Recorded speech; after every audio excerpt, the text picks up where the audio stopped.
Snigdha, hi Snigdha, can I begin? Here, wait, here we go live. Great. I'm beginning, right? Yes, It's go ahead. I think it's already live streamed. Good afternoon, ladies and gentlemen. My name is Arijit Banerjee, and I'm a research assistant at the Institute of Chinese Studies. And I welcome you all to the ICS Wednesday seminar.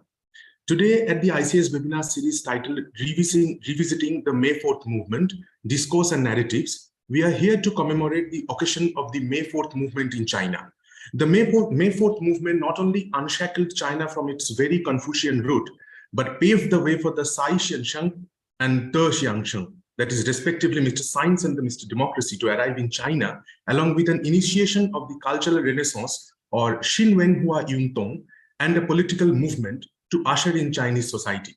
This seminar on the eve of the May 4th anniversary has been drawn out of the recently published volume titled China's May 4th Movement, New Narratives and Perspectives by Routledge International, edited by Professor Sabaree Mitra. This volume provides critical insights into the May 4th movement from various interdisciplinary perspectives. For today's discussion, we have some of the contributors of the volume amongst us. We have Professor Prashant Kaushik, Professor Christian Wool, and Professor Natasha Nongbri. Professor Kaushik is an assistant professor at the Center of Chinese Studies, Central University of Gujarat, India. He is also pursuing his PhD from the School of International Studies, Central University of Gujarat. Professor Kaushik, in his presentation today, The May 4th Movement and the Communist Party of China, Evolution and Significance of an Umbilical Relationship, will show how the May 4th movement has been attributed with the different connotations during different eras of Chinese Communist Party's history. Professor Wool wrote his doctoral thesis on the subject Takeuchi Yoshimi's interpretation of the life and work of Lucian and was awarded the Jade Award of 2003. In 2007, he was appointed as a professor for Japanese studies at Kent University. Professor Wool's research focuses on themes in intellectual history and philosophy in Japan and sometimes China. Dr. Wool's today's presentation is titled Evolution, Eternally Recurrence, and Lucian's Struggle with the Aporetic Temporalities of Capitalist Modernity. Reapproaching Lucian's Yecao, Shu, Guoke, Ying de Gaobie. He argues that Darwinist ideas on evolution were the most productive source of inspiration for the intellectuals of the May 4th movement. Professor Nongbri teaches at the Department of History, Janki Devi Memorial College, University of Delhi, India. She completed her doctorate from the Center for Historical Studies, JNU. Her areas of interest include environmental history, history of commodities, socio-economic history of India, and the history of modern China and Japan. Professor Natasha Nongbri, in her presentation on the May 4th movement in Indian Newsprint, Glimpses Through the Times of India, argues that the May 4th movement became a metaphor for the change that left an impression on the then Indian public sphere, providing a backdrop for the emergence of a pan-Asian solidarity movement. And as a chair and moderator of today's session, we have Professor Sabaree Mitra. Sabaree Mitra is Professor of Chinese and Chairperson of the Center for Chinese and Southeast Asian Studies in the School of Language, Literature and Cultural Studies in Jawaharlal Nehru University, and Honorary Fellow at the Institute of Chinese Studies, New Delhi. Her publications include books and research articles including Literature and Politics in 20th Century China, Issues and Themes, and also Chinese Women Writers and Gender Discourse from 1976 to 1996. In 2017, she was honored with the Special Book Award of China for her contributions in introducing, translating, and publishing books on Chinese culture as well as in promoting cultural exchanges. Before I hand over to the chair, I would like to ask all the participants to follow some housekeeping rules. All the participants can be muted during the presentation. Questions can be posed in the chat box during the event, or you can raise your hand during the interactive session, and after the presentation, you will be called upon to unmute yourself and ask questions. That's all. I now hand over the floor to Professor Mitra to take the proceedings forward. Over to you, ma'am. Thank you, Arijit. Thank you for a very generous introduction. Am I audible amply? Because my mic sometimes gives a trouble. Can you hear me? Yes, ma'am. You are audible. Okay. So actually, May 4th movement does not need any introduction, at least to the audience here.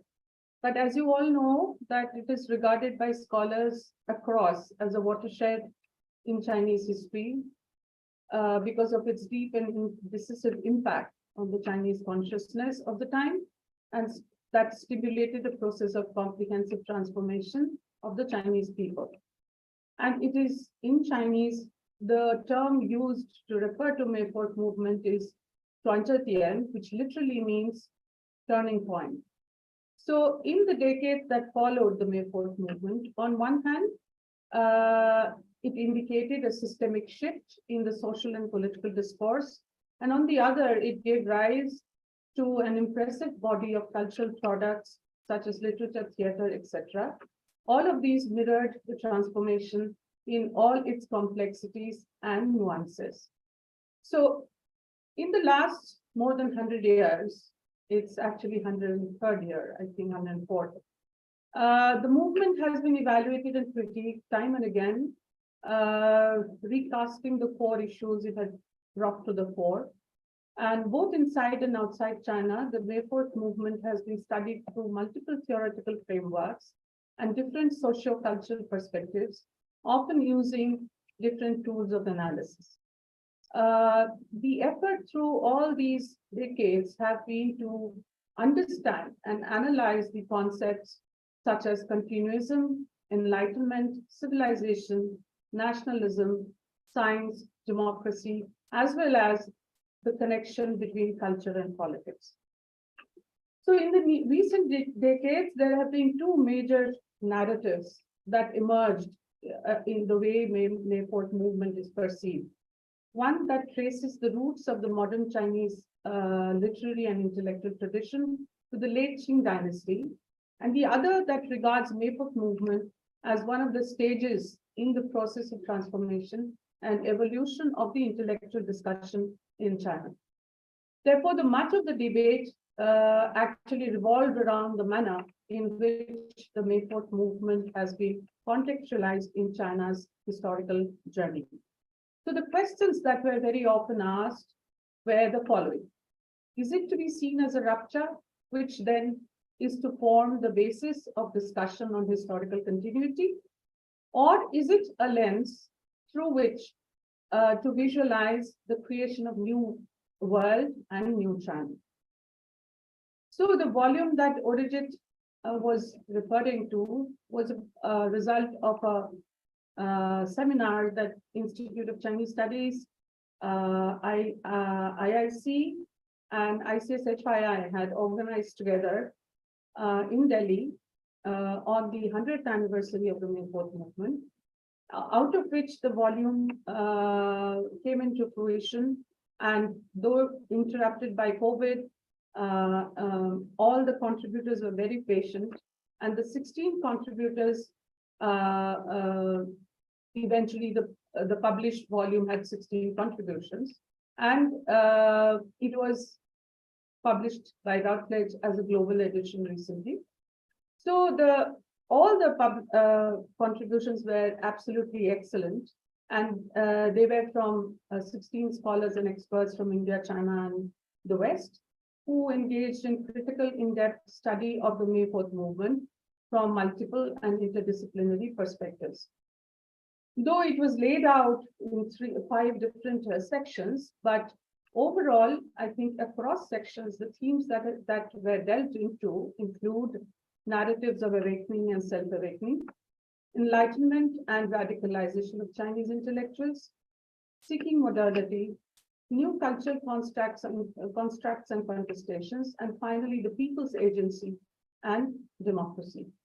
So out of these 16 excellent contributions, we have with us the contributors of 3 papers. Thank you so much for being with us, Prashant Kaushik, Christian Wolf, and Natasha Nongbri. So we will start, I think, with Prashant, who is going to speak on the May 4th spirit and the Communist Party of China, evolution and significance of an umbilical relationship. Over to you, Prashant. Thank you, ma'am. Thank you so much. Thank you for organizing today's seminar. I would also like to thank the organizers. And first of all, I would like to convey my gratitude to the editor of the book, Professor Mitra. This edited volume is truly a labor of love. Thanks, ma'am, for that. And this is also an outcome of your perseverance and indomitable spirit and sheer hard work through some of the toughest time on personal front as well as, if I say, globally, because now our time is pre-COVID era and post-COVID era. Sort of a division is there, and COVID is still among us.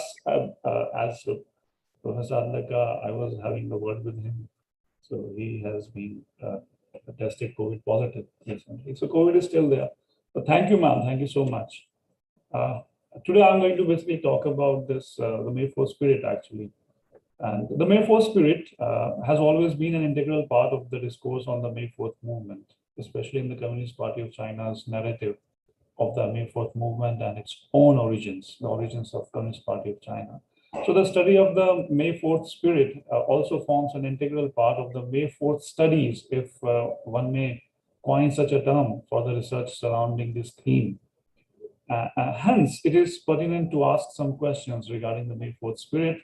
What is it actually? What is the May 4th spirit? Has it always been there a priori, or has it evolved over a period of time? And what is its nature? Is it an unchanging monolithic whole, or has it been open to interpretations and contestations? And finally, how significant is the May 4th spirit? What is its significance actually? In one of her articles, Gloria Davies mentions that the May 4th, or Wusa, the abbreviated Chinese translation of a date in the Gregorian calendar, literally marks a temporal moment, a point in time, as ma'am just mentioned, from which flows a certain epistemological relationship between the old and the new, that whether it's a break between old and the new.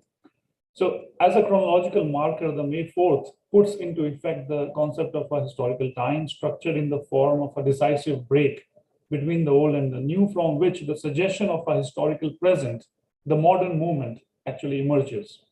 Hence, the May 4th enables the writing of Chinese history in a manner that suggests structural unity and articulates a network of relations between the past and the present. This is especially true when one seeks to understand the discourse surrounding, or the narrative surrounding the May 4th and May 4th spirit as peddled by the Communist Party of China. So in light of this statement, actually, the book chapter, which ma'am has already mentioned, the May 4th spirit and the Communist Party of China, evolution and significance of an umbilical relationship, attempts to analyze the CPC's narrative surrounding the May 4th spirit and its significance.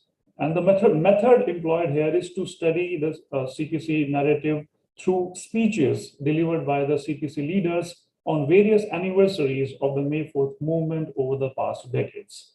And the main argument is that the May 4th spirit has been attributed with different connotations during different eras of CPC's history, and that the May 4th spirit is especially significant for the CPC, which traces its origin to the May 4th movement and marks the May 4th as the National Youth Day in China, as well as due to the sheer open framework of the May 4th spirit and the May 4th movement itself.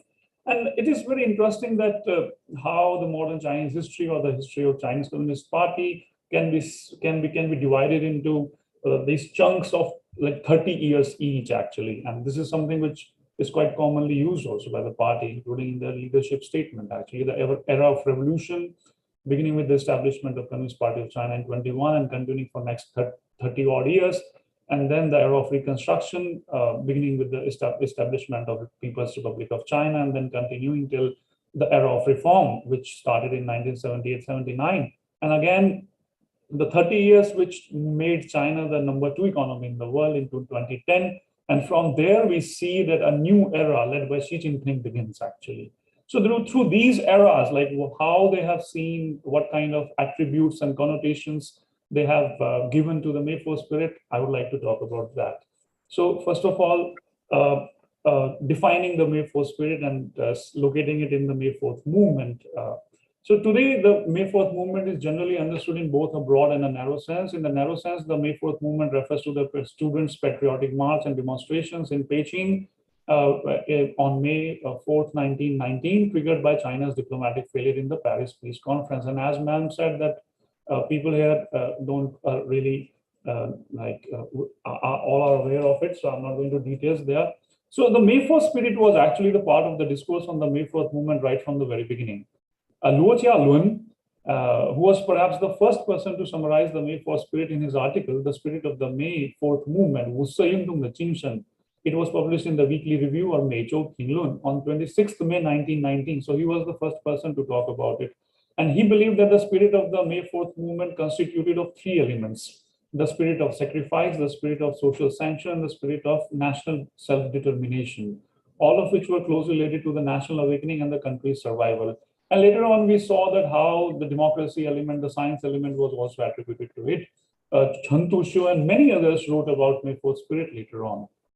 And Lo Chia-lun, by the way, had an India connection also. He was the first ambassador to India sent by the Republic of China. And I fast forward to present. And in the standard Communist Party parlance, today the May 1st movement is seen as endowed with the great spirit of patriotism, progress, democracy, and science, which was nurtured by a thoroughly uncompromising patriotic theme of anti-imperialism and anti-feudalism of the May 4th movement. This May 4th spirit is also seen as an organic combination of the fine tradition of the Chinese nation and the new trends coming from outside world. The May 4th spirit is also seen as a vivid portrayal of the indomitable and unremitting spirit and character of the Chinese nation. So, but in order to understand such a characterization, such a definition of the May 4th spirit in present times, it is actually worthy.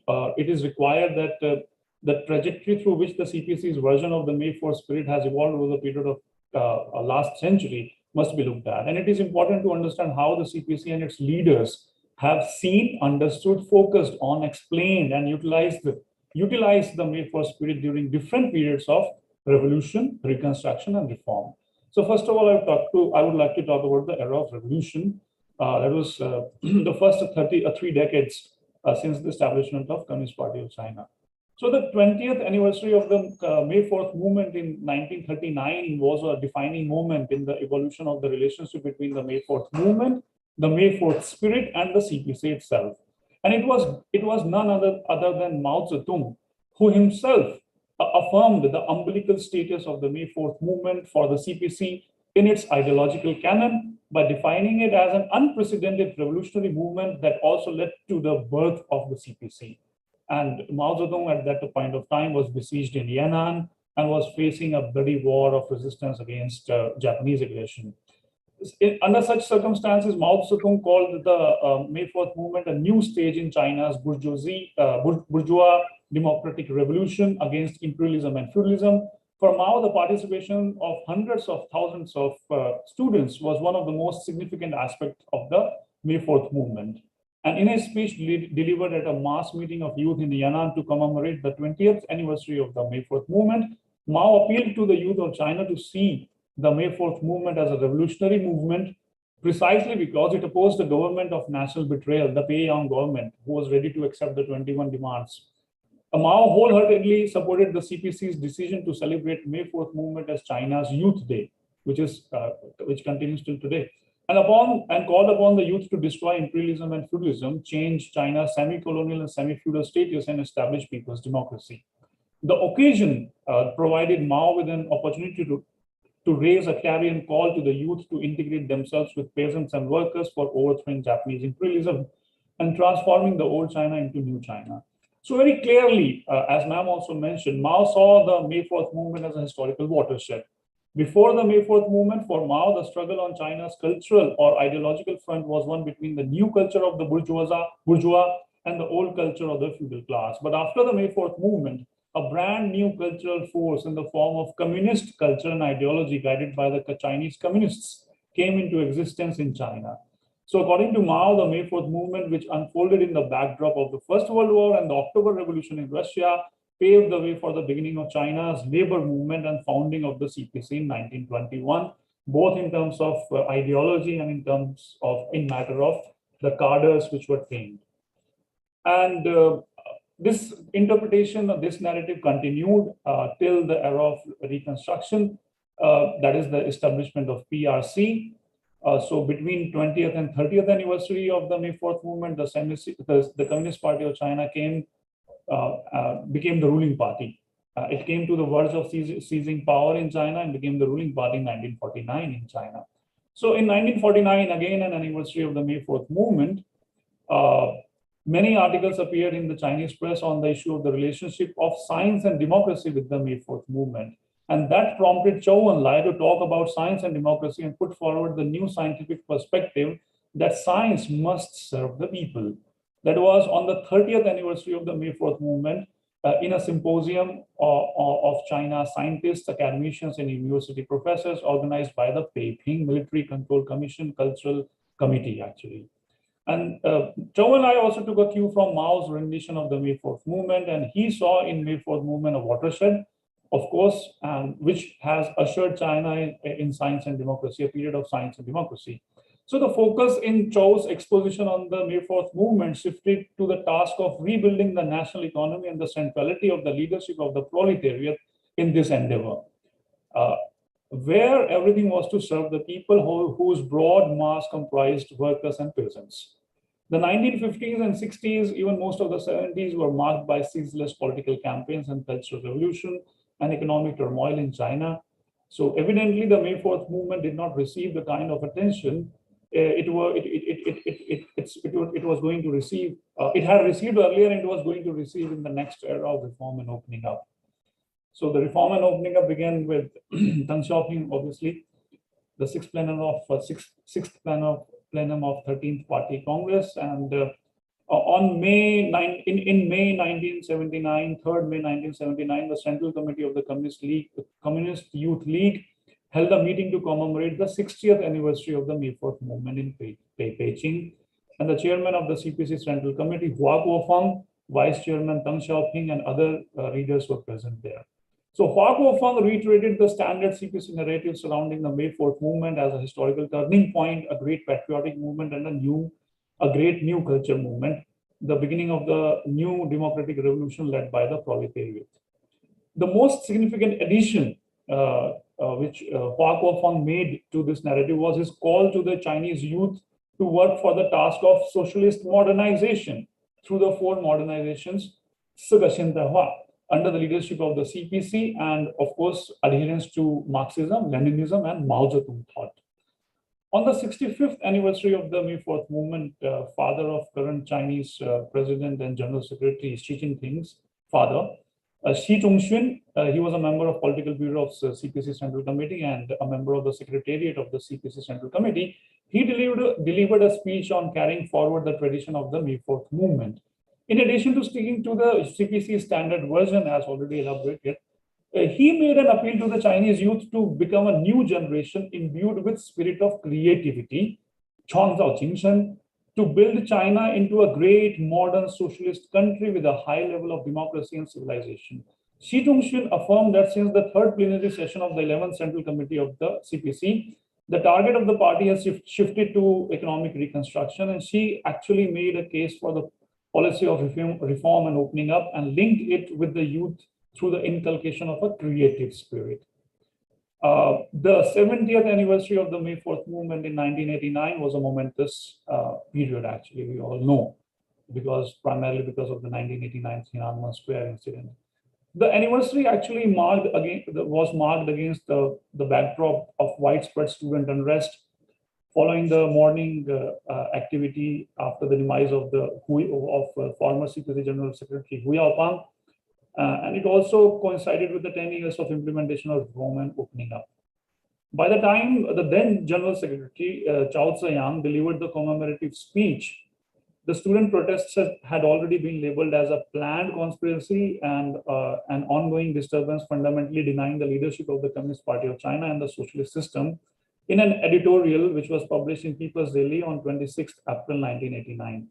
It was called a significant political struggle facing the entire party and all the people of the nation. And the editorial called upon the entire party and all the people of the nation to unite and stand up in opposition against the disturbances. So in his speech, Chao Tse-yang reiterated the party line on the May 4th movement, and he made it clear that promotion of the May 4th spirit must conform to the requirements of the new era of socialist modernization and the building of socialism with Chinese characteristics. He thus defined present-day patriotism in terms of nation building, the realization of the 4 modernizations, and the rejuvenation of the Chinese nation. And Chao also had the ongoing student movement on his mind, and he mentioned that without democracy and science, there could neither be socialism nor socialist modernization. So, and he called upon the students to return to campus specifically emphasizing the significance of preserving social stability. That was in 1989. Jiang Zemin was the next actually to make remarks on this May 4th movement actually, and he did so during the centenary celebration of the Peking University in May 1998. And Jiang Zemin, he said that the spirit of the May 4th movement is most fundamentally the patriotism of the Chinese nation actually. So he urged the Chinese youth to continue carrying forward the glorious tradition of the May 4th movement, shoulder the historical mission of rejuvenating the Chinese nation and make achievements worthy of the era and the Chinese people. The then Vice President Hu Jintao also delivered a speech on the 80th anniversary of the May 4th movement in 1999. And he hailed the May 4th movement as a great patriotic revolutionary movement. We identify the great patriotism of the Chinese people as the core of the May 4th spirit. But most interestingly, he clubbed together for the first time patriotism, progress, democracy, and science as the four constituents of the great spirit of the May 4th movement for the first time. And Hu Jintao affirmed that the CPC is the most loyal successor of the spirit of the May 4th movement and has always combined the May 4th spirit with the people's practice of promoting social progress in the light of the situation and tasks in different historical periods. Prashant, can you wrap That up in a minute? 5 minutes more? Can you wrap up in a minute or so? Okay, ma'am. Xi Jinping has seen continuation of this thing, and of course he has added patriotism more strongly to it. And if we see that the significance of May 4th spirit, now I'll just talk about significance of it and then I'll wrap it up.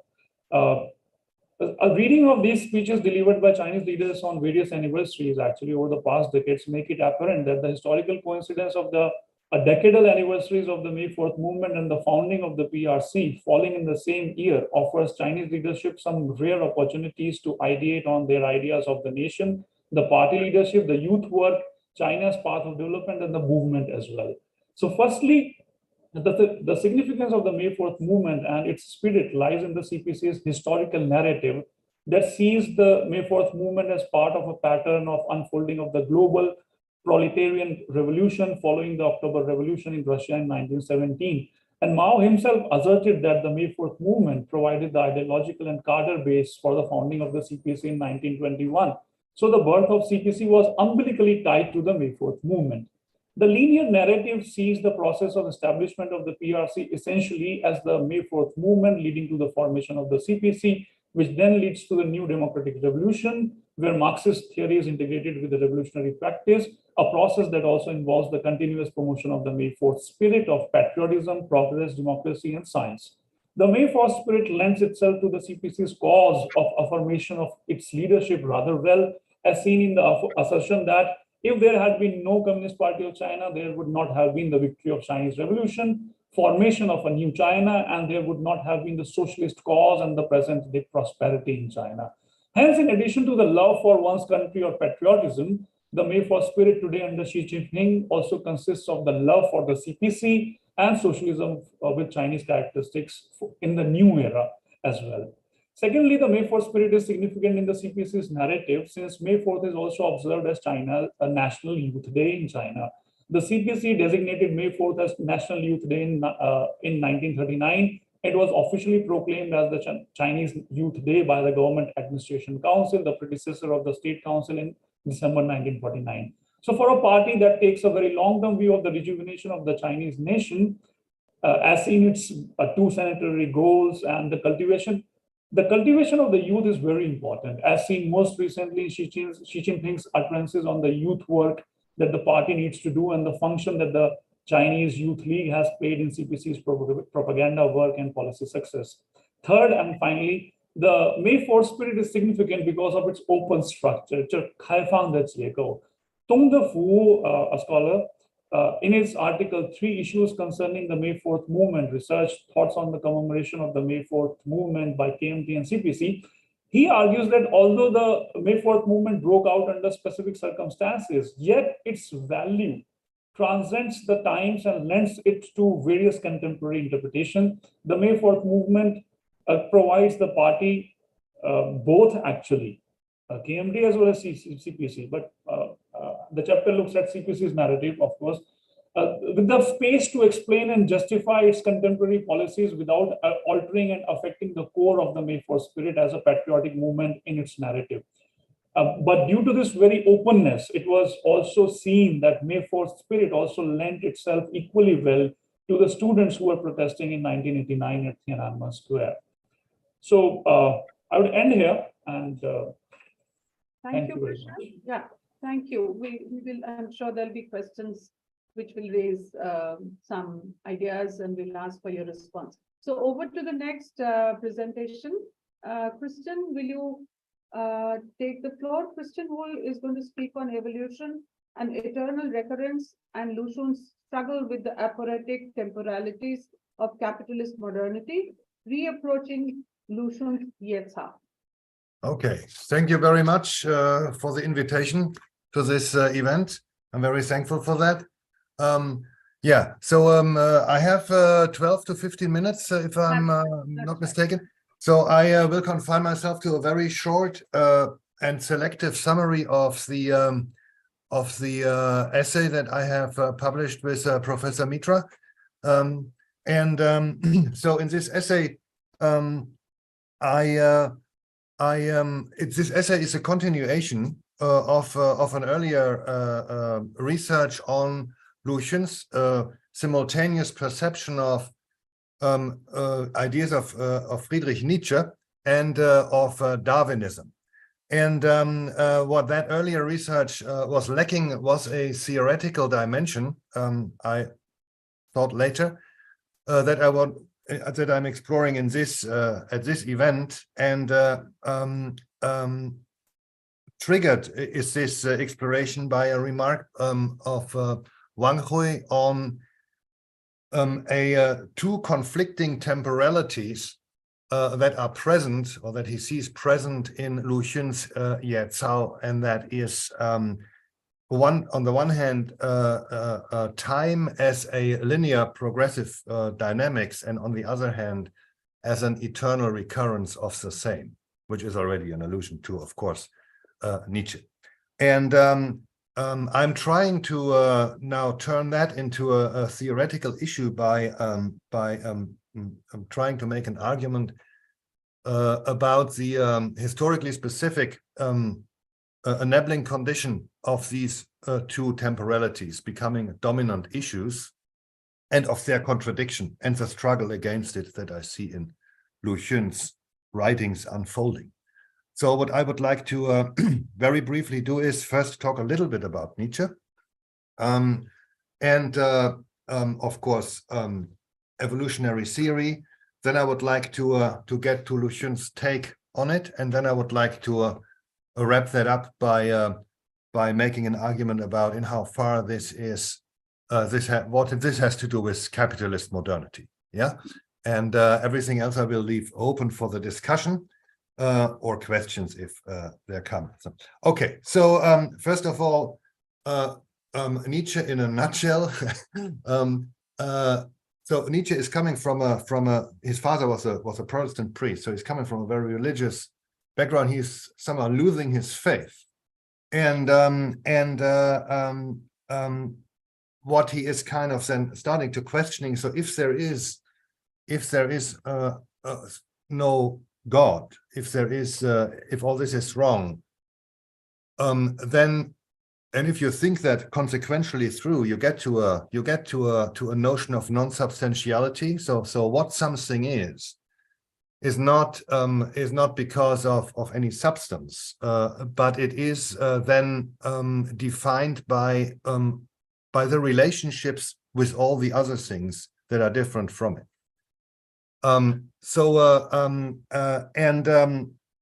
If you look into these relationships, you find actually nothing. And the question that Nietzsche then is asking itself is, no, first, if we add to this vision of the world as a finite assembly of things that define each other by their relationships, if you add to that the notion of an infinite time, of this process taking place in an infinite time, then you have two options. Either this process should have had ended already long time ago, or it is repeating itself because you have all the time the same ingredients over and over again. And that is then the kind of ontological, if we like, a kind of version of Nietzsche's teaching of the eternal recurrence of the same that he is developing in a certain period of his philosophical evolution.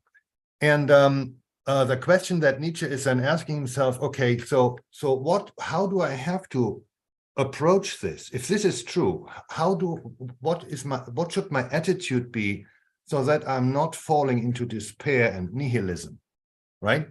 So then the overcoming of nihilism is becoming a task for Nietzsche, and and this is a task that only exceptional individuals can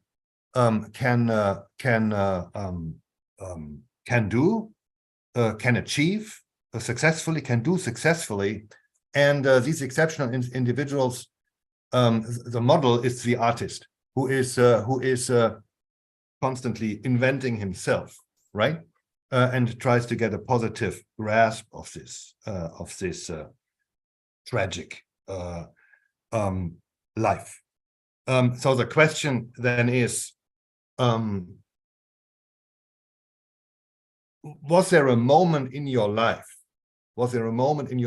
in which you have appreciated the idea that this life with all its ups and downs would repeat itself eternally over and over and over again, just in order to get this moment back, right? And if you had such a moment, that Nietzsche calls it amor fati, right? You have sort of overcome nihilism. Okay, now Lu Xun is taking, and then perhaps what we should add is, if you are a proponent of the eternal recurrence of the same, you cannot at the same time be a proponent of any theory of progressive evolution, right?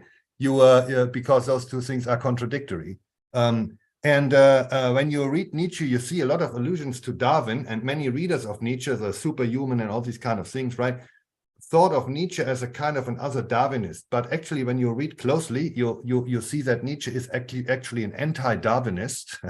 he is opposing the Darwinist school, and there is even an aphorism which is called anti-Darwin, which I have also quoted in my paper, but I don't talk about that I just mentioned it. But when you think about it, it's quite clear. So Darwin himself made painstaking efforts to get rid of any notion of progress in his evolutionary theory. So for Darwin, evolution is a blind and bloody process that has no meaning, and therefore also there is no progress, right? It's not a kind of a directional dynamics or something like that. But Darwinism has missed this point, and Darwinism is a very progressive ideology that is then also, of which liberalism, modern liberalism, is one version, right? So we can perhaps talk about this later. So now Lu Xun is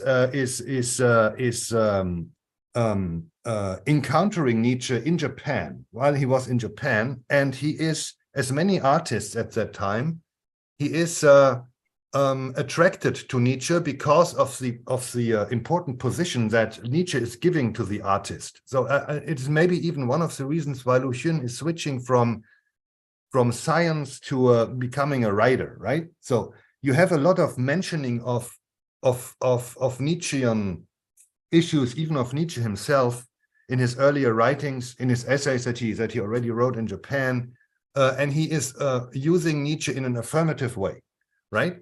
And he is then later on adopting, if you think of the madman, the Diary of the Madman, and so on and so forth, he is adopting the position of the exceptional individual, of the Nietzschean exceptional individual that is a lonely and a loner, because he or she is always rejected by the masses, right, of the ordinary people. One of the words to describe Nietzsche's position that has been invented in the literature is aristocratic individualism. Yeah. Okay. So Lu Xun is identifying himself with this exceptional individual. I argue, I may be wrong, of course, but that's my impression I got. with this exceptional Nietzschean individual.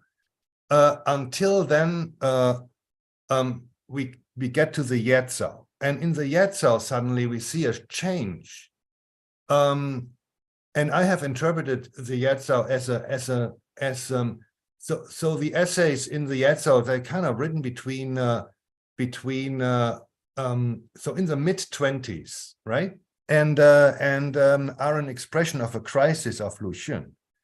And when you look closely, it's full of Nietzsche. There is many references to Nietzsche. There are many metaphors that Lu Xun is using that are in Nietzsche, and these are weird metaphors. So it would be quite a coincidence if two people disconnected from each other would come up with the same metaphors.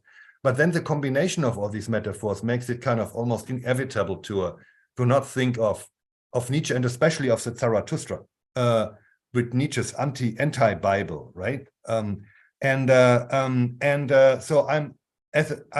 I think there is a pattern. So when we look at what Lu Xun is doing with Nietzsche, he is always getting into the shoes of Zarathustra's opponent, and Zarathustra's opponent is a shadow, Zarathustra's own shadow, and Zarathustra's own shadow is a manifestation of Zarathustra's nihilism that Zarathustra has to overcome all the time, right? That is what the story of Zarathustra is, Zarathustra's overcoming of his own nihilism. And if I just switch to one little element in the text, I'm sharing my screen if this is fine. Okay, so there is one text in Lu Xun's Yecao, which is Ying de Gaobie, the farewell of the shadow, right? This is already kind of very obvious, yeah, because there is a similar passage in the Zarathustra, and so in Zarathustra's passage, so Zarathustra is walking down his way in the wilderness where he is kind of has retreated to, and he is followed by his shadow. And he's trying to get away from his shadow, so he's running, but the shadow is always catching up, right? So he's not getting rid of his own shadow. So at a certain point, he stops and he turns around and he confronts his shadow, and he says, "What are you up to?" And then the shadow is starting to complain about Zarathustra. Yeah, I'm always following you, and we're never getting nowhere, and you know it's all kind of it's terrible, and I'm frustrated and depressed and so on. I don't want to be with you anymore. And so Zarathustra says, "You know what? Why don't you go first home to my cave? You know, later I will come and we have a talk or party or something like that." And you know, so by coincidence, it's noon.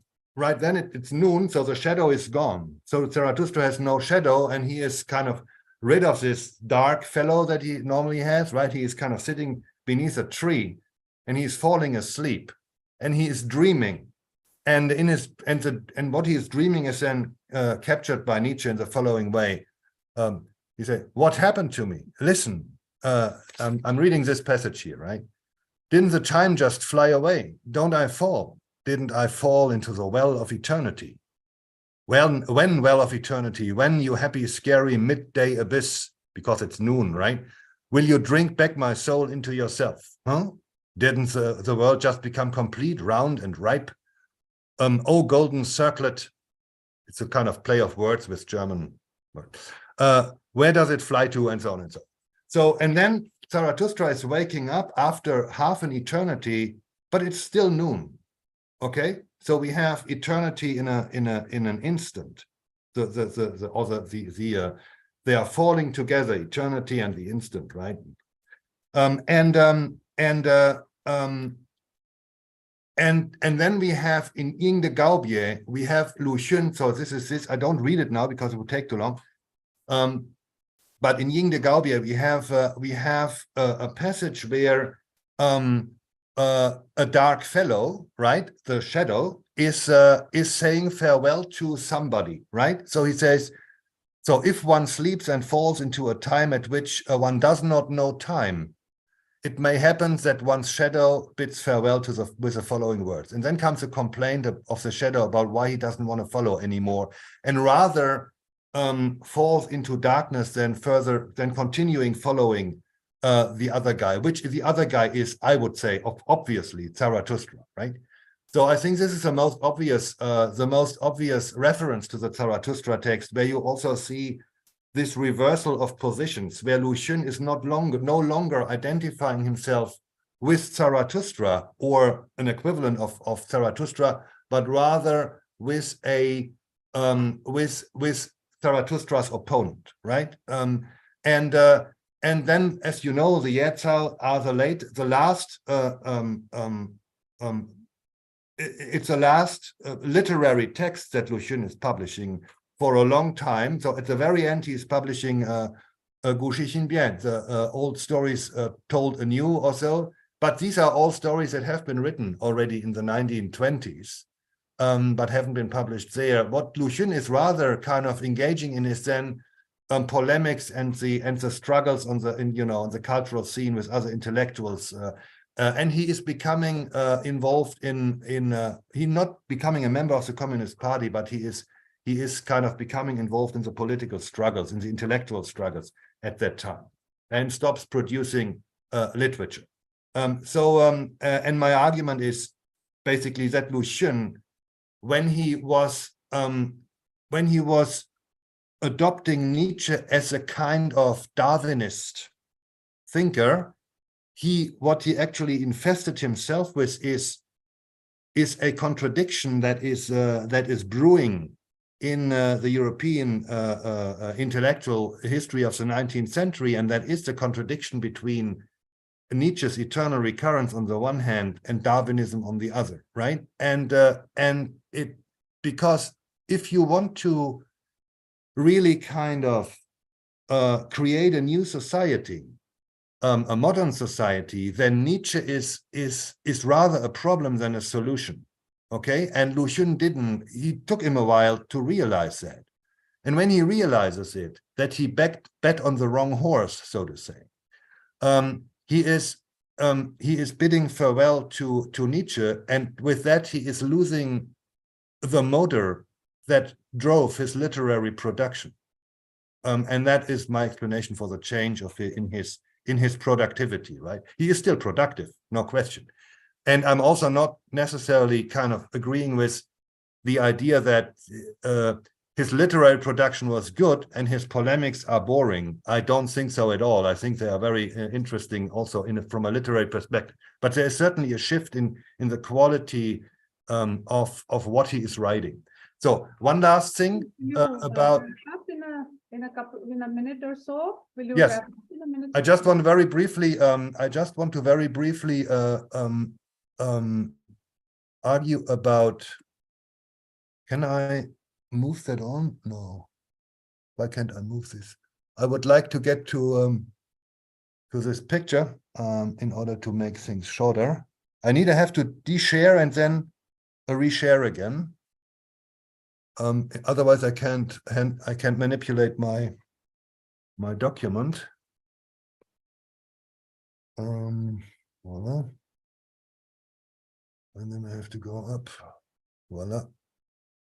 Okay. And I share again. So what I have here is a caricature that has been published in. Do you see it already? No. Yeah. No. It's unshared again. It's unshared again? Okay, yeah. So that is a caricature that it has been published in Meiji period Japan in 73, if I'm not mistaken, by Kawanabe Kyosai. And so you see a street scene in the Meiji period where a very kind of modern guy, this guy looks like a kind of regular 19th century bourgeois with top hat and so on and so forth. And on the other side, so you have to read it from, of course, you have to read it from the right to the left, right? So we start basically here with the uncivilized man, right? That is how it is called. Mikai no hito. Okay, so the uncivilized man. In the middle, we have a bankai no hito, a half-civilized man who is kind of a hybrid between the past and modernity. And here we have a fully developed, fully evolved modern bourgeois who has accessories, and one of the accessories is a dog.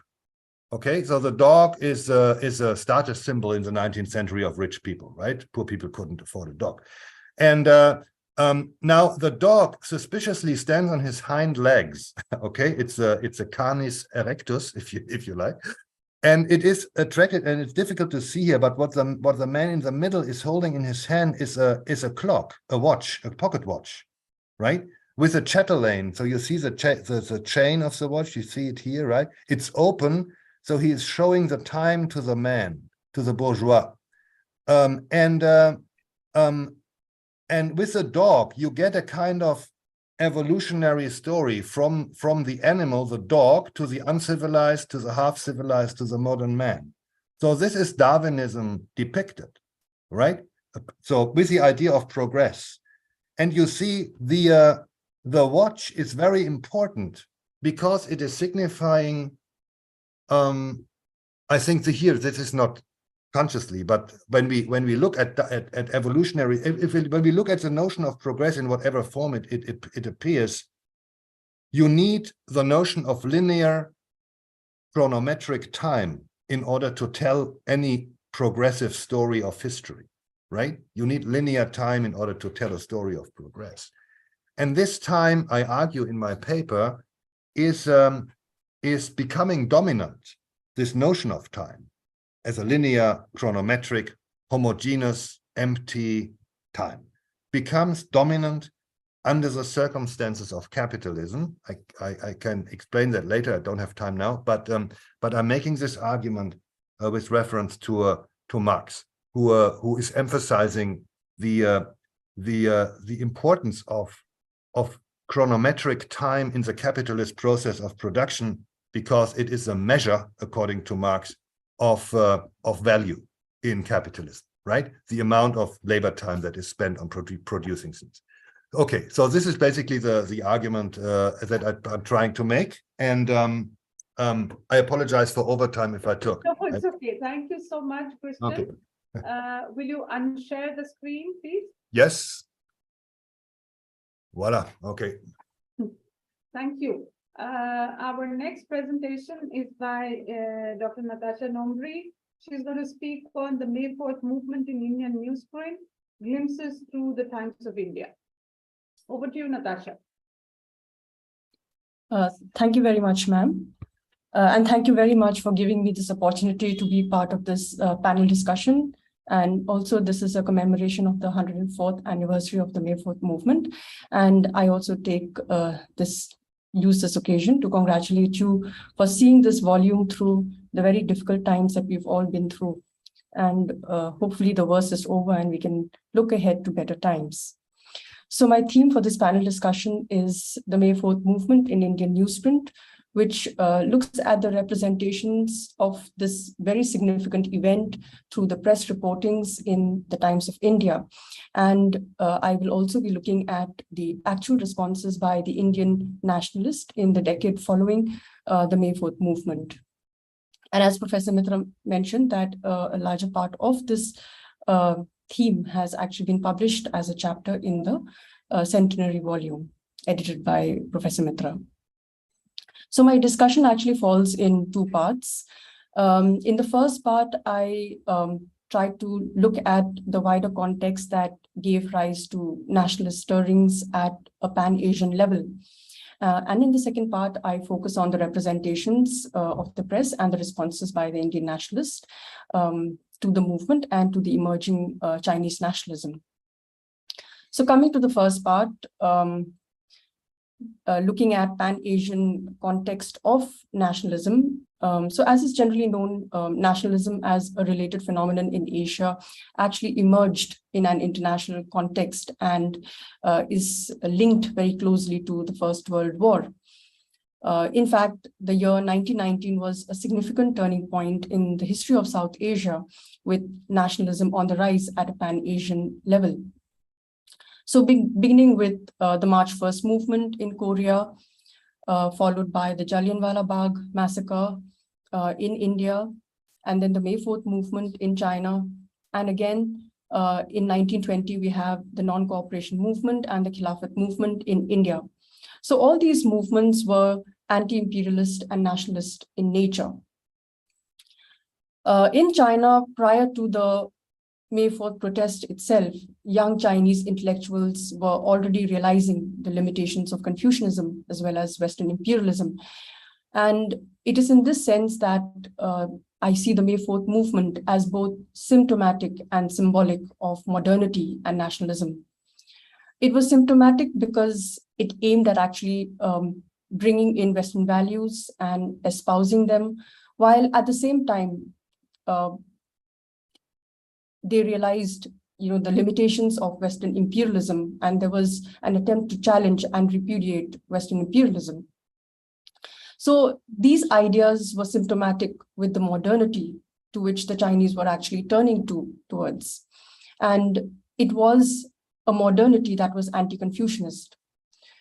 Chinese intellectuals realized that the traditional value system was rather outmoded and therefore could not be the basis of a new political order. They no longer saw the traditional order as being equipped to deal with the problems of modern society.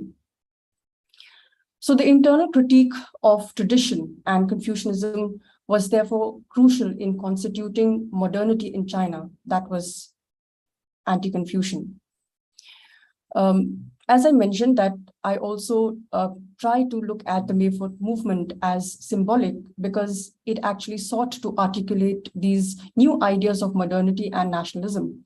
And the May 4th movement actually became symbolic of a progressive kind of nationalism.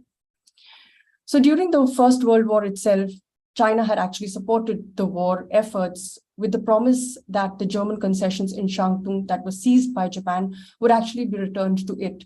However, its betrayal by the Allied powers actually led to the Shantung Resolution and the May 4th movement. Similarly, India too had been part of the war efforts during the First World War with the promise of constitutional reform. However, the Government of India Act of 1919 was actually a far cry from the kind of political reforms that the Indians had been demanding from the British government. And ultimately, this was to lead to the non-cooperation and the Khilafat movement. So in short, what we actually see is that both in China and in India, there was a gradual loss of faith in the promise of empire. And this false hope of imperialism went ahead to strengthen nationalism. The parallels do not end with South and Southeast Asia alone, but they actually extend to Southwest Asia too, where we see how nationalism in Turkey overrode Islam. In Turkey as well, young intellectuals were increasingly aware of the need for new elements to rebuild the political order, to rebuild it into a modern order. And the dismemberment of the Ottoman Empire after the First World War actually gave rise to a national movement, with Turkey finally becoming a republic in 1923. So the significance of the Pan-Asian context is something that needs to be reiterating in assessing Chinese nationalism. And in China, the May 4th movement represented a final loss of faith in the promises of empire and imperialism. And we see the same happening in India and in Turkey as well. So this Pan-Asian context of nationalism was to contribute to the rise and consolidation of Pan-Asian solidarity in the period following the May 4th incident, with Indians too expressing support to countries that were waging freedom struggles in Asia. This brings me to the second part of my presentation, where I discuss the way the May 4th movement was represented by the media in India and the Indian responses. I have particularly looked at the reportage by the Times of India, as it was one of the few Indian dailies that gave ample coverage to international events. Even though the Far East remained a region that was largely underreported. Being one of the leading Anglo-Indian dailies, the Times of India catered to an educated elite and an upper middle class audience with, of course, pro-establishment views. In fact, most of the reports on China were articles written by Western journalists for Western readership, but they were reproduced and recirculated by the Times of India for the Indian readers. And a prejudiced view of China mostly dictated the Times of India reportage. What I argue in this paper is that despite such biased perceptions about China, an independent view of China's problems and concerns did emerge and ensured Indian support to China's nationalist cause in the 1920s. Due to the paucity of time, I will not go into details of these representations, but I will just briefly highlight their nature. So the dominant representations of the May 4th movement in the Times of India were that of the movement being merely a series of anti-Japanese riots and boycotts. The Times of India remained quite dismissive of the May 4th boycotts, often perceiving them as acts of anarchy, lawlessness, brigandage, that were anti-foreign in nature. The boycott was also seen as a manifestation of hatred by the Chinese, and parallels were also drawn with the xenophobic reactions of the Boxer at the turn of the century. However, as we know, the anti-foreign boycott campaigns were actually a very intrinsic element in the emergence of Chinese nationalism since the pre-1911 period. Another representation that is repeatedly found in the Times of India that I came across was, China being in need of external intervention and foreign assistance to deal with her internal problems, like, her lack of unity and the internal chaos that, China was facing at that time. And of course, what is very obvious is the imperialistic tone of the Times of India, which often blurred the impact of Japanese and Western imperialism on China. So such representations often underlined the rhetoric of China's inherent civilizational weakness and decadence, and they were tinged by an ahistoricism that took very little note of China's rich and dynamic civilization. In the late 1920s, the TOI actually blamed Bolshevism for China's instability and often overlooked the emergence of Chinese nationalism as a potent and viable force. And finally, of course, the May 4th movement's deeper intellectual and cultural impact often found no mention or reference in the TOI's reportage of the event and after. So given this rather biased and generally unsympathetic portrayal of China by the Anglo-Indian press, the Indian responses to the Chinese cause emanated over a broader period, beginning with the articulation by the Indian National Congress from the early 1920s onwards. And this articulation actually coincided with the radicalization of the Indian National Congress as an organization just prior to the launch of the non-cooperation movement in 1920. So in 1922, we have the Indian National Congress President C.R. Das speaking about the need to form a pan-Asiatic federation to realize the goal of freedom for all nations in Asia. But as some scholars have argued, that there were actually multiple contesting views of pan-Asianism. So someone like Rabindranath Tagore, who actually visited China in 1924, he actually espoused the idea of Asian solidarity and universalism that was based on humanism and on the idea of Eastern spirituality. However, Tagore's ideas of Asian solidarity actually found very few takers in China due to his denouncement of materialism and therefore of science as well. So if you look at the Indian reactions, most of these reactions become more visible after 1924, and I will highlight two main instances. So in 1924 and 1927, the Indian National Congress, through its resolutions, it actually recorded its sympathy for the Chinese in their struggle against foreign domination. Not just foreign domination, but also in their struggle against warlordism.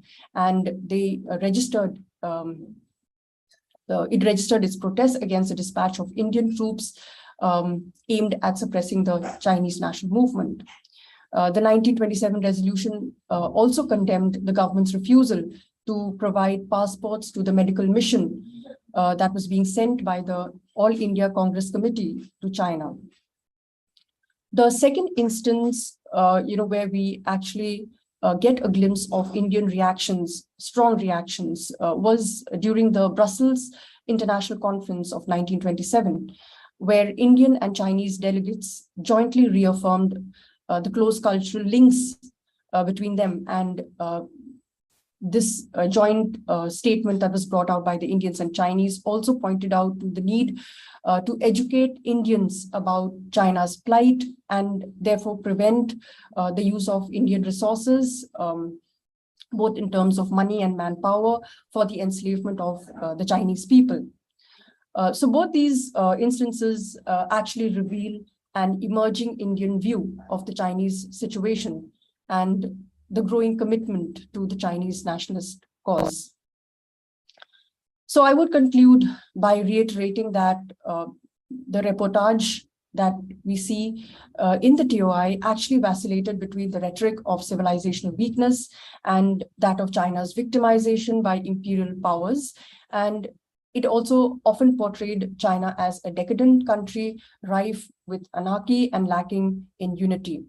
But as I have tried to argue, that notwithstanding such biased portrayal and the depictions of China, the negative depictions of China by the Anglo-Indian press, Indian nationalists did become alive to the Chinese problem by the early 1920s, and they began to perceive the Chinese movement as a nationalist struggle against imperialism as well as against warlordism. And they were also able to identify a common cause with the Chinese, which was reflected in the INC or the Indian National Congress's resolutions and at the Brussels Congress. So it is in this sense that the May 4th movement emerged as a metaphor of change for the Indian nationalist. And finally, before I end, I would also like to qualify that while my focus has largely been the Times of India press reportings, there was reportage to be found in regional newspapers as well of international events like the May 4th movement. Since this was actually the time when the Hindi public sphere as well as the regional public sphere was expanding, and there was actually a proliferation of not only Hindi journals but also regional language journals. So actually a study of such journals would definitely provide a comparative perspective and maybe add to the representations and the responses that we already have. So this is work that is yet to be done. Thank you. Thank you, Natasha. Thank you.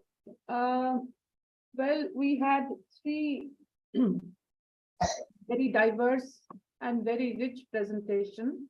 And without any further delay, I will open the floor for questions. And Arijit, will you help me negotiate questions if there are any in the chat box? So the floor is open. I see at least 4 of our contributors present today, and it would be a great idea for them to, react and engage with the issues that have been put on the table today.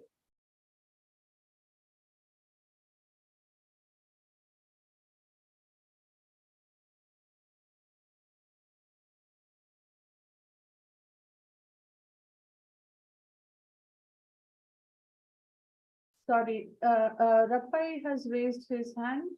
Rapai?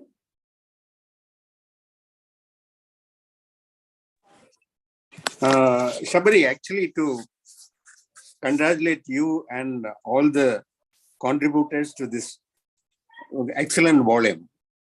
I will only say on the 3 presentations I listened, it opens new avenues about the study of China in the historical context. especially to Ul. I think it was interesting to see his interpretation of Lucian and Lucian's close relation to Nietzsche. But anyway, I think this is not the right place, and I am not a philosopher to get into all those things now. But I will say that in the present context of China and Asia, if you can add one sentence each, that will be thankful for you. Thank you. And congratulations once again. Thanks, Rafael. So are there other responses? I was hoping our other contributors would step in and with their ideas.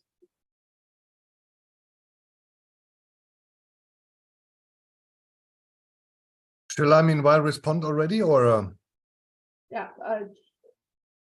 shall I wait a bit? Just checking if there are other questions, or would you like to start by responding to what Rafael had said? So Yes. would you start? Okay. Yeah, thank you very much for giving me the opportunity to expand a bit because I had to leave out a lot. So basically, I'm focusing, in contrast to many of the other contributors. It's not an essay about the May 4th movement, but it is about a figure that is central in this period of time, and the purpose behind linking Lucian's struggle with the temporalities of progress in Darwinism, not in Darwin, but in Darwinism, and eternal recurrence of the same in Nietzsche with capitalism, was to imply, first of all, to link the developments of which Lucian is the cultural developments and historical and economical developments of which Lucian is a part of, with a broader global process of the globalization of capitalism. And the question that then arises is that of the resistance against or complicity with this process, even of intellectuals that are not directly have the purpose or the aim to be complicit or not with anything, perhaps not even consciously grasping it, because what we don't have at that time in China is a hell of a lot of capitalist production. So what Lucian is adopting here, when he is adopting Darwinism in a kind of in a permutated form, right? Yeah, that was Yan Fu and Spencer rather than Darwin himself or other Darwinist writers. And Nietzsche is a ready-made confrontation, right? And I think this is also one of the big differences, that the experience of modernization makes in Asia and in the West, where it by historical coincidence started, right? So the experience is very different. Although I think it's one and the same modernity, and if you look at Europe, what modernity and modernization means, it is as much of a disruptive force in the cultural history of Europe than it is everywhere else, right?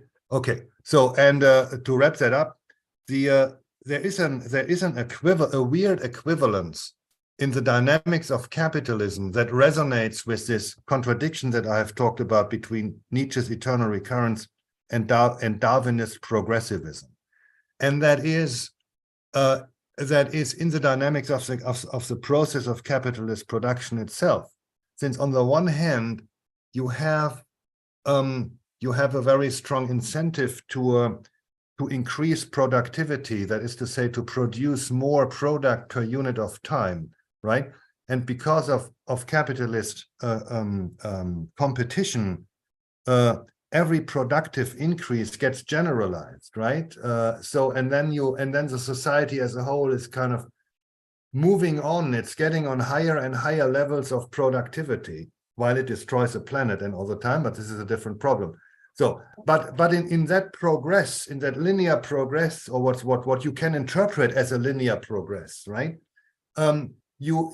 What the society is doing, it's kind of just reproducing itself over and over again. It always remains the same capitalist society that has to reach higher and higher levels of productivity in order to remain what it is. Capital has always to expand in order to remain what it is, right?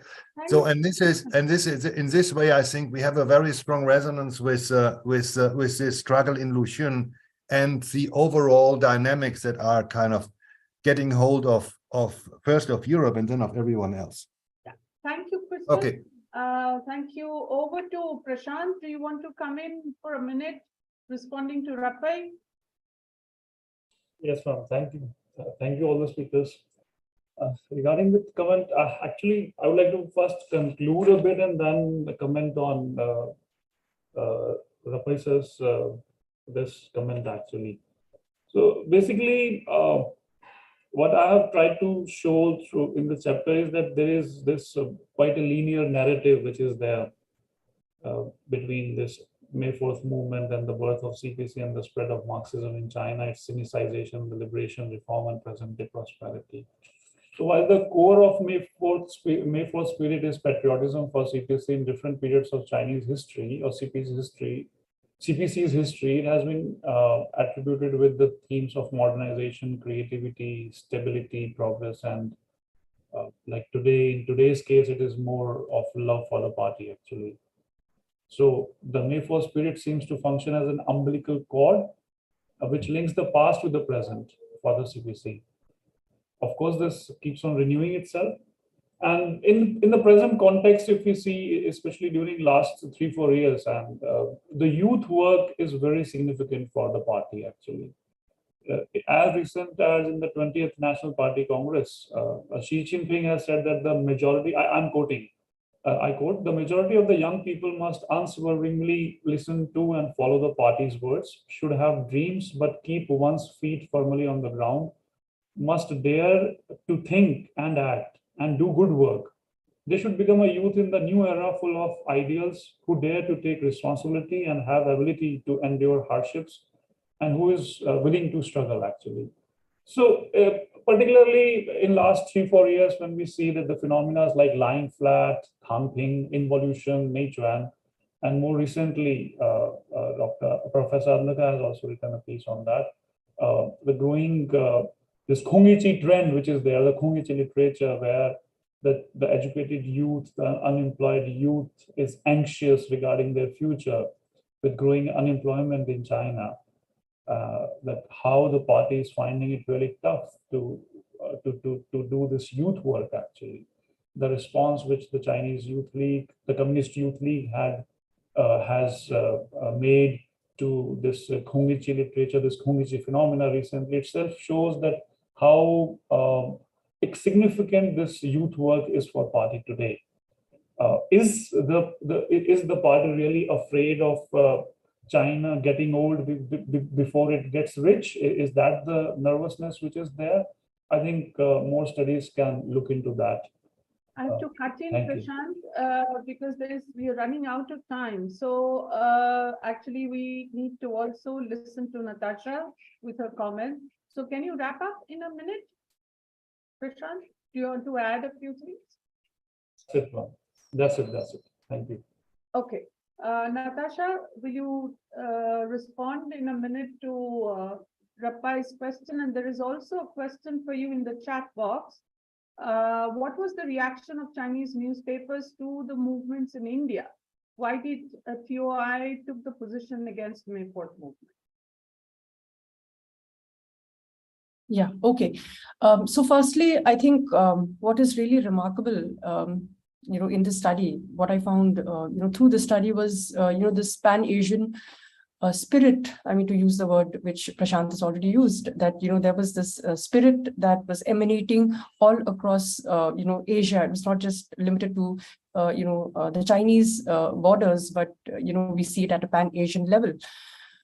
So I found this, extremely important and interesting. And if one actually connects it with the current scenario, then of course this is precisely what is lacking, in the current context and in the current day.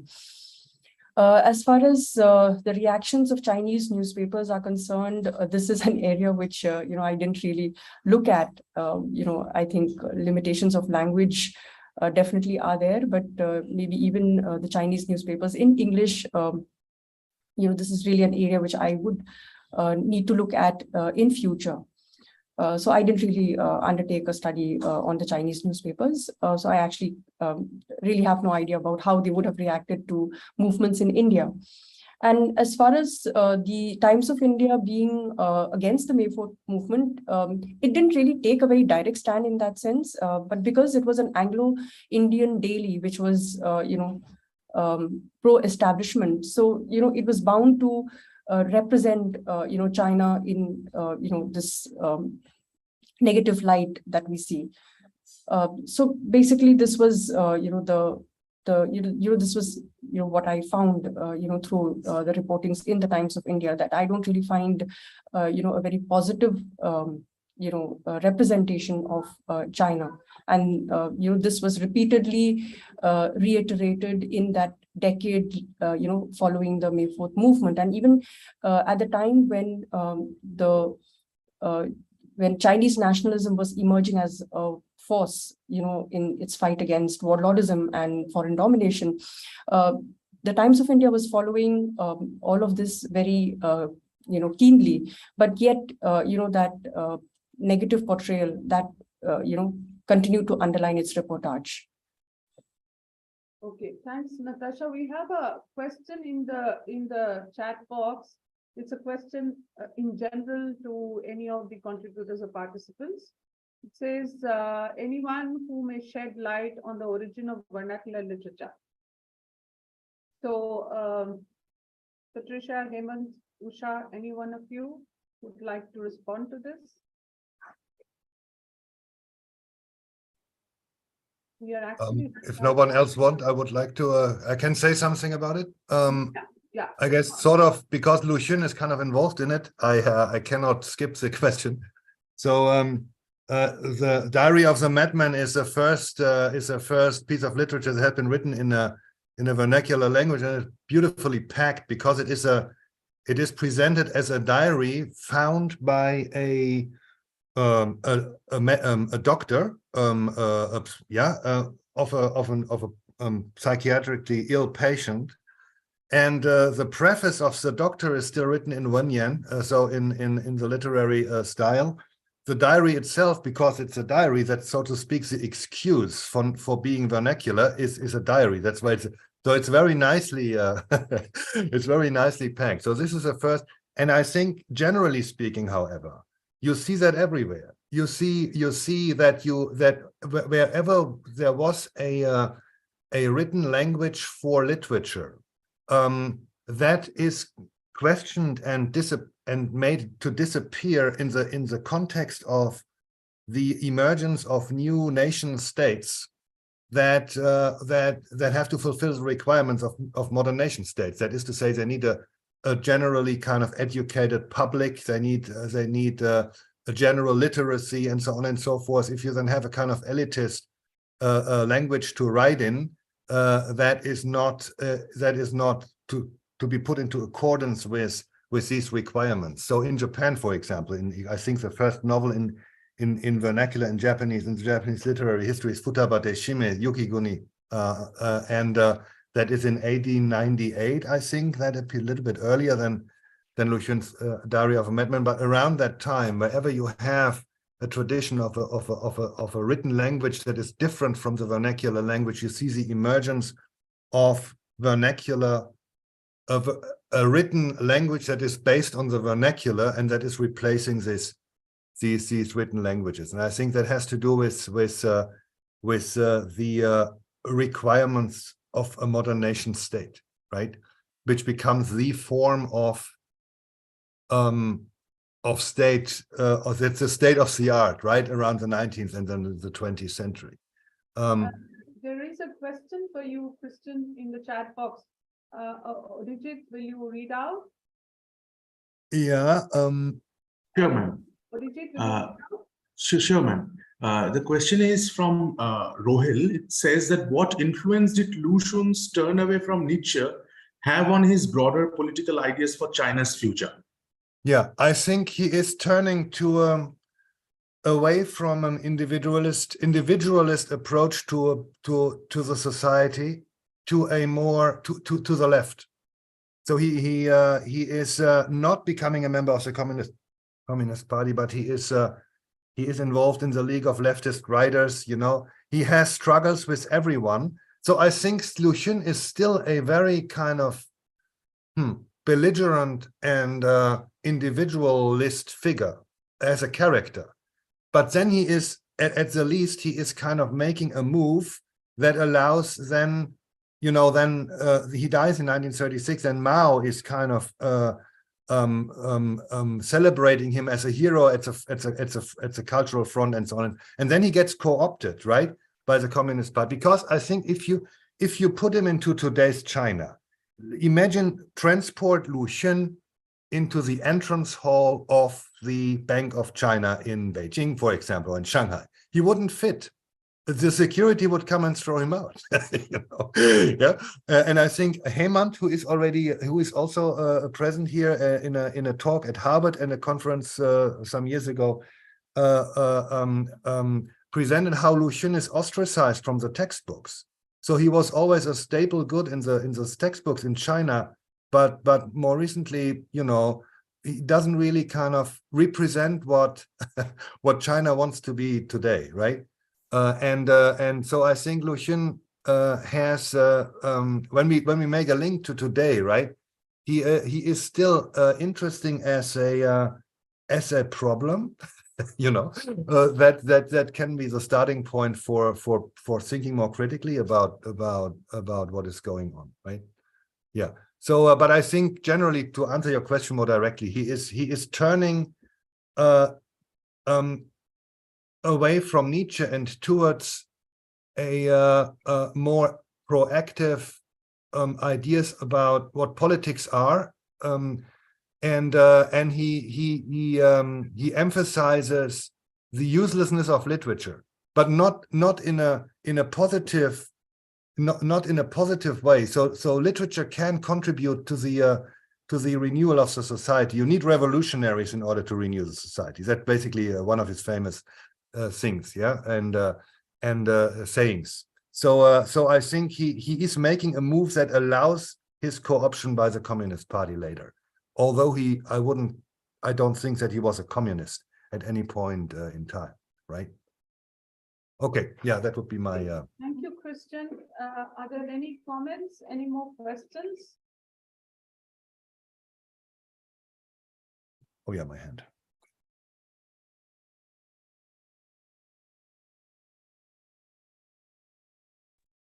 Sabaree, if I may come in now. Please. First of all, of course, congratulations to you, and congratulations to the three contributors who presented their presentations today. And thanks to Christian, Ulf, and Natasha and Prashant. I mean, very thought-provoking presentations indeed. Now, let me very quickly, because the time is running out, let me very quickly link what I'm going to say with the point which Rappai had raised about, bringing the entire May 4th movement in the present day context of China. Of course, I would completely agree with what Christian just now said, that Lu Xun won't fit in Bank of China, in Shanghai or whatever. Of course, recently somebody said in China that Lu Xun it's a very sad thing that Lu Xun is still relevant in today's China. I mean, it's very sad. So, I think that reflects on how Lu Xun is not only relevant, but Lu Xun continues to be a voice of dissent in China today, in that sense. But but I think going back to the three presentations in their specific context, I think it will be too narrow to try to fit in the May 4th narrative, either only if we look at it from the Chinese Communist Party's point of view, or if we only give emphasis on Nietzsche's influence during that period, because that is one of the dimension, of course. But I think May 4th movement in itself and the May 4th narrative, it's far bigger, even bigger than the Communist Party or Communist movement of China, in that sense.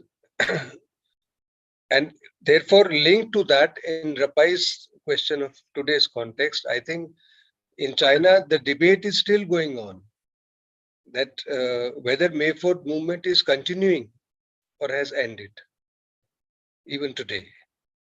Because the direction in which the Communist Party of China is moving, I think, at least I can see it clearly, that is not only negation of May 4th movement, but that is antithesis of May 4th movement. So that itself raises a question. Prashant also referred to last 3-4 years. He quoted Xi Jinping's call to Chinese youths to be daring, etc., etc. But don't forget that what Xi Jinping is asking the Chinese youths today is completely negation of May 4th movement, ideologically also and politically also. So, I mean, the whole narrative now being built around the Chinese rejuvenation is actually looked at from the May 4th point of view. This whole project of Chinese rejuvenation is actually reactionary and inward looking compared to what May 4th movement was. And very quickly, I'm sorry, I may be sounding slightly irrelevant, but very quickly, what Natasha also pointed out, I think one fundamental difference between the Times of India reportage or the Anglo-Indian media's reportage of 1919 May 4th movement, I think one fundamental point which is being missed is that Chinese May 4th movement, it will be too narrow to limit it to either by calling it Chinese modernity or Chinese nationalism. Because what was happening at that time was, it was a movement to basically change China from within.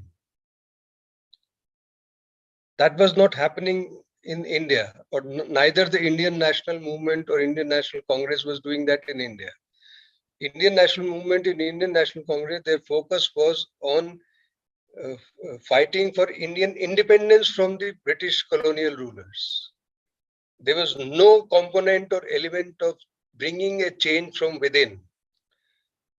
It was fighting for a change from outside.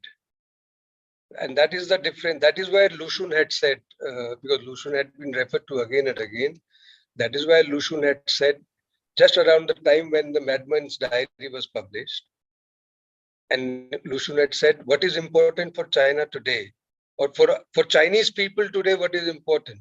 To save China or to save Chinese? Thanks, Hemant. Thank you so much. Sorry to interrupt again because we are running really short of time. But this is a dialogue that has to continue beyond the Wednesday seminar and beyond the volume. So this is already 4:35 and we need to wrap up in the next 2-3 minutes. So Arijit, do you want to ask your question and request everybody to take the question home and think about it and get back to you? Do you want to ask that question? Yes, ma'am. Yes, I'd Thank you for the brilliant presentations, to the three speakers. I have a question for each of the speakers, but as ma'am said, that for the lack of time being, we'll have to postpone it. The first question I had asked to Mr. Professor Kaushik, that would be in when I was reading Li Zihou's study of Marxism in China, and while he was elaborating on this subjectivity formation during the 1930s, during the Yan'an period, basically.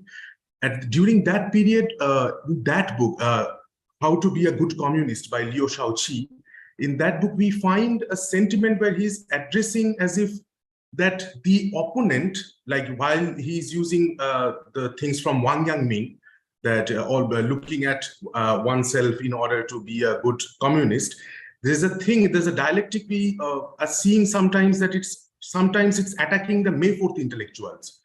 So it's a very shaky ground where the opponent sometimes, whether they are traditional Confucianists or they are the modern May 4th intellectual or the May 4th new liberal spirit as Husserl or they are bringing in, sometimes are getting blurred.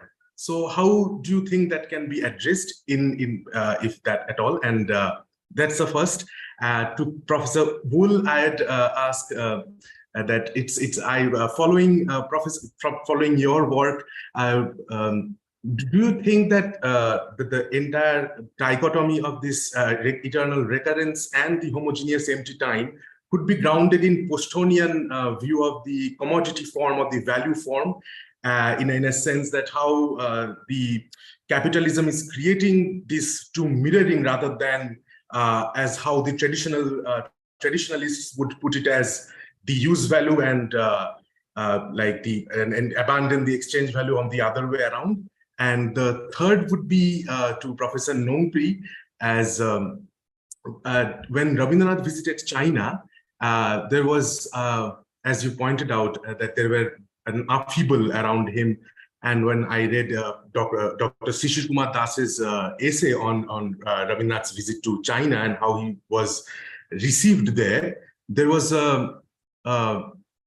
two fronts almost, like one which said that we should welcome Tagore and at least listen to them, and another refused them, which you pointed out as well in your presentation. Was there any newspaper or caricature that was depicting Tagore in a certain way in China at that time? Or is there any reportage that in India, which you have found depicting the event as how it was happening in China at that time?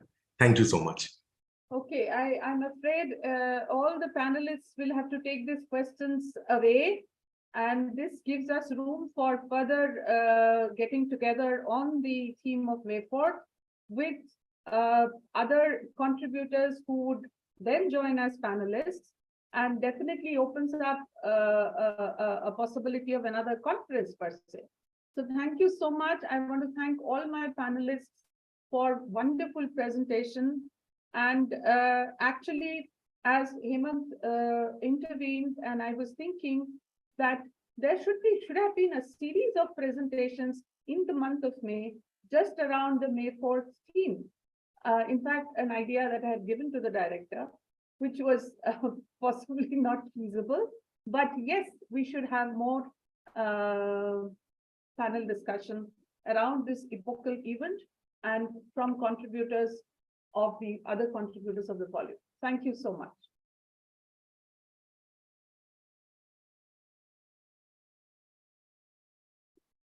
So with this, we would wrap up the session today, and we thank all the panelists for giving us their precious time. The video of today's discussion will be available on the ICS YouTube platform.